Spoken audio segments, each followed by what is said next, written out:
போகுது, கோடி புண்ணியமா போகுது. உங்களை வேலையை விட்டு தூக்கி இருக்காங்களா இல்ல கான்ட்ராக்ட் மட்டும் தான் மாத்தி? கான்ட்ராக்டா மாத்திட்டாங்க.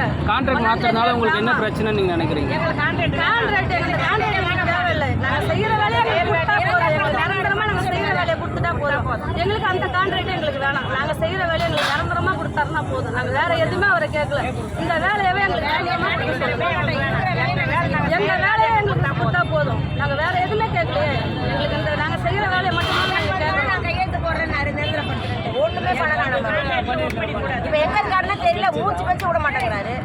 அம்மா தான் செய்யற வேலை செய்யுது.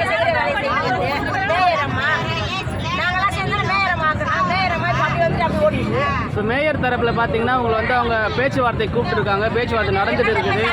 ஆனா நீங்க ஒத்துழைக்க மாட்டீங்கன்னு சொல்றாங்க. அவங்க வேலை எங்களுக்கு வேணாம். நாங்க செய்யற வேலை எங்ககிட்ட வேணும். எவ்வளவு பொம்பளை எவ்வளவு உட்காந்துக்கிறாங்க. அவங்க வீட்டுல ஒரு ஆள் இருந்தா உட்கார விட்டு இருப்பாங்க மேயர் கூட. இந்நேரம் காரில் வந்து உட்காந்து கூட்டு போயிட்டு இருக்க மாட்டாங்களா? அவங்க கொஞ்ச நேரம் வெயில வந்து சொல்லுங்க. முதலமைச்சர் என்ன சொன்னாரு?